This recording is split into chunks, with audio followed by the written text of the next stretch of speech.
Hi guys, Camilla here, and once again welcome to my YouTube channel and a new card making video.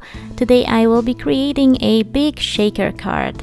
To start off, I have a piece of thick watercolor cardstock and I'm gonna blend in some inks. I'm starting off with chipped sapphire, then I'll go in with salty ocean, and then I'll finish off with cracked pistachio distress inks.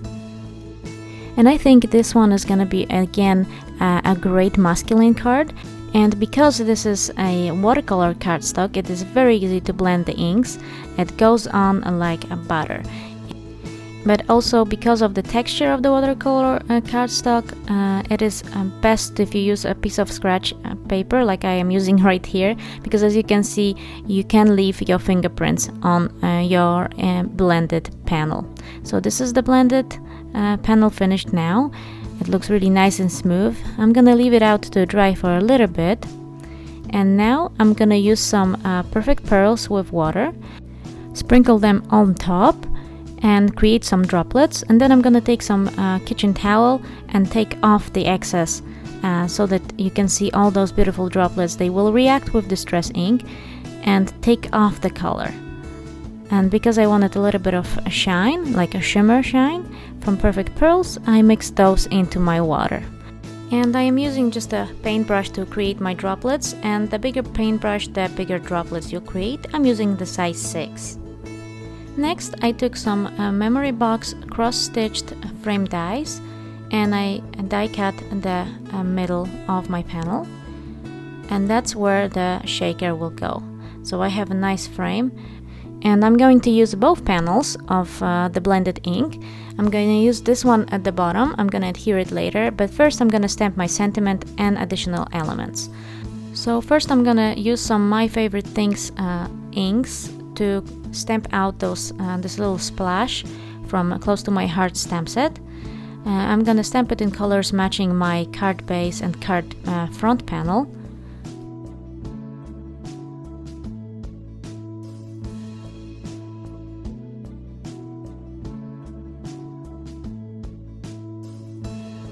And now I'm gonna start working on my shaker element as well as my sentiment area. So as you can see, I kind of turned it around so that the dark is towards the light and light is towards the dark.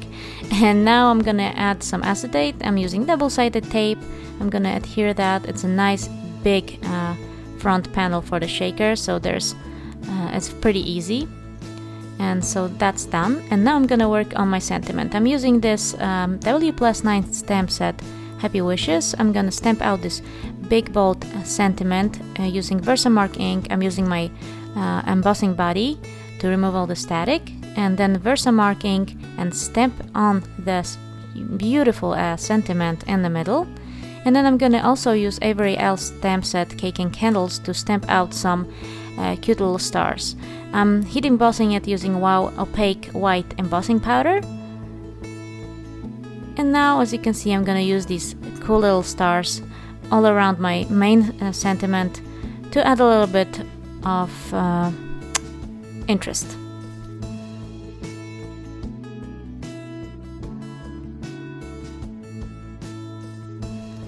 And now that my front panel is finished, I'm gonna work on the shaker area. I'm gonna add some double-sided foam tape. I'm just adding one layer of it. It's not very thick, but my elements that go inside the shaker will not be big, so that's enough. And then I realized that I put my acetate a little too early, and so I would have a little trouble putting my front panel underneath it. But I decided that it was easy to actually use my pencil and make marks on where the panel should go, and that worked perfectly, as you can see. So I managed to save that part, and now I'm gonna use some double-sided tape to adhere my front panel. And if you would like to see another masculine card with blended ink, just click on the top right corner right now and you'll be taken to another video of mine. I think these big shaker cards are really easy to make because actually the bigger the shaker window, the easier it is to adhere the double-sided tape. And just before I put my front panel on top, I'm gonna add some shaker elements. I'm using Little Things from Lucy's Cards Sea Spray color. It's these beautiful teal or transparent colors of sequins and other confetti elements, and I'm peeling off the backing tape from my front panel, and I can easily put it on top of my front panel because it's just perfectly lined up. And that finishes the shaker element. I think it looks really gorgeous with all these cute little sequins and sparkly elements. And now all I did to finish off my card is that I added those two wavy elements from Close to My Heart stamp set in colors matching my card. Products I used will be listed in the description down below. Thank you so much for watching. I hope you enjoyed the video, and I'll see you again soon. Have a great day. Bye!